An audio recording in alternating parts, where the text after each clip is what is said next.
7th class बेटा।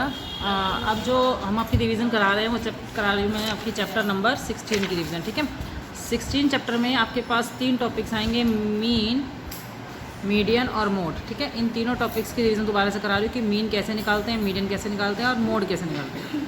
आपकी book में मीन निकालने के 2 मेथड हैं। ठीक है, डायरेक्ट मेथड होता है, एक फ्रीक्वेंसी टेबल यूज़ करके हम मेथड निकालते हैं। ठीक है, जब आपको कोई भी डाटा अनऑर्गेनाइज दिया हो, ऑर्गेनाइज करके नहीं दिया, इस फॉर्म में दिया हुआ है, मतलब ऑर्गेनाइज नहीं है, कुछ डाटाज इकट्ठे करके दिए गए हैं, तब आपको फार्मूला यूज़ करना है sum of all values of the data upon में नंबर ऑफ़ वैल्यूज़। यदि आपको डाटा ऑर्गेनाइज करके टेबल की फॉर्म में दिया हुआ है, ठीक है, जब डाटा इकट्ठा करके आपको टेबल की फॉर्म में दिया है, देन आपको फार्मूला यूज़ करना है सिग्मा FI और XI अपॉन में सिग्मा FI। ठीक है, कैसे करेंगे देखते हैं। फॉर एग्ज़ाम्पल आपके पास कुछ डाटाज इकट्ठे किए गए हैं, आपके पास दिया हुआ है 7, 9 और 1। ठीक है, आपके पास टोटल 5 मतलब कुछ रो डाटा दिए हुए हैं और आपको मीन निकालने के लिए बोल रहा है, तो देन आपको क्या करना है, सबका सम ऑफ ऑल वैल्यूज़, जितनी भी ऑब्जर्वेशंस हैं इन सबको ऑब्जर्वेशन बोलते हैं। Observation 2, observation 3, 4, 5। ठीक है, जितनी भी ऑब्जर्वेशन है इन सबको ऐड करना है और नीचे कितनी ऑब्जर्वेशन आपको गिवन है देन आपको उससे डिवाइड करना है। ठीक है, क्योंकि आपको डाटा अनऑर्गेनाइज दिया हुआ है, तो आपने सबसे पहले इन सबको ऐड करना है, जो भी आपको डाटा गिवन है अपॉन में 5 से डिवाइड करोगे, क्योंकि 5 है ना ऑब्जर्वेशन, 1, 2, 3, 4, 5। ठीक है, ठीक है, तो मैंने यदि टोटल किया तो 2 और 3 5, 5 और 7 12, 12 और 9 21 और 1 22 आ गया ऊपर, 5 नीचे, डिवाइड करेंगे तो 4.4 समथिंग आपकी मीन आ गई। अब जो डाटा है आपको ऑर्गेनाइज करके दिया हुआ है, मतलब कि टेबल की फॉर्म में दिया हुआ है। ठीक है, जैसे यहाँ पे ये लगा लो कि मार्क्स दिए हुए हैं। ठीक है, नंबर ऑफ़ स्टूडेंट्स हो गए आपके पास गिवन। ठीक है, तो पहला जो डाटा होता है उसको हम XI बोलते हैं। क्या बोलते हैं? XI। सेकंड वाले डाटा को हम बोलते हैं FI। कितने बच्चों ने वो मार्क्स ऑब्टेन किए? 5, 10। ठीक है, 3, 5, 10, 3 नंबर ले लेते हैं कि 3 नंबर आए बच्चों के, 5 नंबर आए और 10 नंबर आए। 3 नंबर आए 5 बच्चों के, 5 नंबर भी 5 बच्चों के और 10 नंबर आए 2 बच्चों के। तो देन इस केस में आपने मीन कैसे निकालना है? आपने XI और FI की मल्टीप्लाई करनी है, इन दोनों नंबर्स की आपस में मल्टीप्लाई करनी है। 3 की 5 से करनी है 15, 5 की 5 से की 25, 10 की 2 से की 20। ठीक है, XI FI निकल गया। देन आपको करना है इन सब का ऐड, इसको बोलते हैं सिग्मा। जब हम किसी भी लाइन को जोड़ते हैं, उसके नंबर्स में जोड़ते हैं, तो उसके आगे हम सिग्मा उल्टा से हम लगा देते हैं, इसको बोलते हैं सिग्मा। किसको जोड़ा है? XI FI या FI XI, एक ही मतलब है उनका। ठीक है, तो आपने जोड़ दिया सिग्मा FI XI को जोड़ दिया, टोटल करो 2 और 2 4 और 1 5 और देन 60 आ गया आपका टोटल। ठीक है, और आपने टोटल करना है सिग्मा FI का, इस वाली लाइन का, तो इसका टोटल आ गया 12। ठीक है, अब मीन कैसे निकालोगे? आपने सिग्मा FI XI को ऊपर लिखना है और सिग्मा FI से आपने डिवाइड करना है। ठीक है, 60 को 12 से डिवाइड करोगे देन आंसर आ जाएगा 5। ठीक है, मैंने आपको मीन के दोनों मेथड करा दिए। अनऑर्गेनाइज डाटा है तो सिंपली आप ऐड करोगे, डिवाइड कर दोगे इस वाले फार्मूले से। ठीक है, और जब हमारे को डाटा एक टेबल के फॉर्म में दिया हुआ है, देन आपको किस तरीके से सोल्व करना है वो भी मैंने आपको समझा दिया। ठीक है, दैट इज़ क्लियर। अब देखते हैं मीडियन कैसे निकालेंगे। आपको मीडियन निकालना है। मीडियन में आपके पास 2 मेथड हैं। आपकी जो भी टेबल है, यदि वो ओड है, उसमें n जब काउंट करोगे वो आपके ओड आते हैं, देन आपको ये वाला फार्मूला यूज़ करना है। यदि n इवन आएंगे तो मैं बाद में करूँगी। ठीक है, तो ओड कैसे गिनेंगे? जैसे हमारे पास 2 है, 4, 5, 3, 7।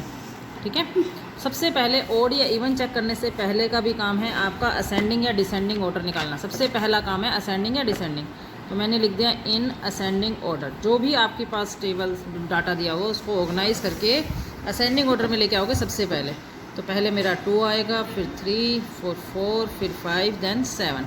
अब आपने इसको काउंट करना है, काउंट करो 1 2 3 4 5। तो n कितना आ गया? 5। व्हेन n इज़, ये क्या है? ओड है ना, नंबर जो है 5 ये ओड है। When n is odd then median का फार्मूला क्या होता है 1/2 n plus 1th observation 1/2 n plus 1th observation. ठीक है 1/2 आप एज इट इज़ लिखो, ब्रैकेट ओपन करो, n कितना था हमारे पास 5, तो यहाँ पर लिखेंगे 5 प्लस 1th ऑब्जर्वेशन। ठीक है कंप्लीट लिख लेना। उसके बाद 1/2 एज इट इज़, ये कितना आ गया 6th ऑब्जर्वेशन। ठीक है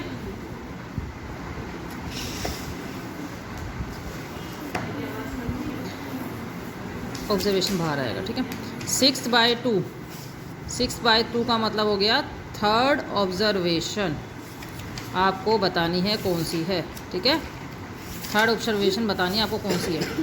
तो 3rd ऑब्जर्वेशन कौन सी है 1 2 3, तो आपका पास आंसर आ गया 4, तो आपका आंसर है 4। ठीक है एक और क्वेश्चन देख लो आप एक बार, आपके पास 2 5 3 7 9।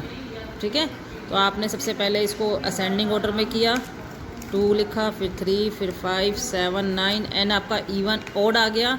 देन आपका मीडियन का फार्मूला क्या था कि जितना भी एन आया है, एन कितना है 1 2 3 4 5 अंदर 1 प्लस करो, यथ ऑब्जर्वेशन और बाय में 2 लगा दो। ठीक है 6/2 का मतलब हो गया 3rd ऑब्जर्वेशन। ठीक है 3rd ऑब्जर्वेशन 1 2 3, तो हमारी 3rd ऑब्जर्वेशन हो गई 5, तो आंसर हो गया 5। ठीक है जो भी आपका टोटल आएगा उसको आधा करके वो ऑब्जर्वेशन आपकी निकल जाएगी। ठीक है ये आपका है जब एन आपका ओड आता है, जब आप काउंटिंग करके आपका जो भी टोटल आता है वो ओड आ रहा है। ठीक है एन 1 2 3 4 5 ओड आ रहा है, काउंटिंग कर रहे हो, यदि 9 5 ना हो, यहाँ पर 9 ना हो, 1 2 3 4, तो 4 इवन हो गया, तो इवन वाला फार्मूला यूज़ होगा। क्लियर अब देखते हैं इवन वाला फार्मूला कैसे यूज़ होगा। जब एन इवन है देन आपको देखो एन इवन कैसे होगा, एग्जाम्पल लेते हैं। मेरे को दिया हुआ है 2 3 7 9 और ये लगा लो 11 नहीं लगाओ 8 और 4। ठीक है आपके पास टोटल हो गए। तो आप सबसे पहले कोई भी नंबर दिए हैं उनको असेंडिंग ऑर्डर में अरेंज करो। 2 आ गया, 3 फिर 4 फिर 7 फिर 8 देन 9। ठीक है टोटल करो 1 2 3 4 5 6, तो n कितना आ गया 6। यदि n 6 है तो ये क्या हो गया इवन हो गया, देन आपको ये वाला फार्मूला यूज़ करना है 1/2 ब्रैकेट शुरू n/2th, n का आधा करो उसकी ऑब्जर्वेशन निकालो, n/2 प्लस 1th की ऑब्जर्वेशन निकालो, फिर उनकी फिर एवरेज होगी। ध्यान से फार्मूला देखेंगे। देखो मैंने 1/2 एज इट इज़ लिखा, n/2 n कितना था 6 का आधा करना है।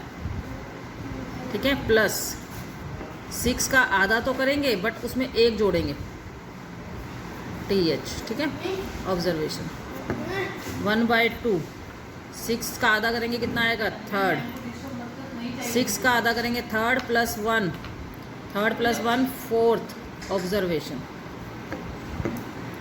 1/2 थर्ड ऑब्जर्वेशन देखो कौन कौन सी आ रही है यहाँ पर 1 2 3, 3rd ऑब्जर्वेशन आ गई 4th और 4th ऑब्जर्वेशन है 7, तो यहाँ पे 3rd की जगह पर तो लिखेंगे 4 और 4th की जगह लिखेंगे 7। ठीक है तो 11/2 मतलब कि आपका आंसर आ गया 5.5। ठीक है मीडियन भी समझ में आ गया सभी को। ठीक है लास्ट टॉपिक है मोड निकालना।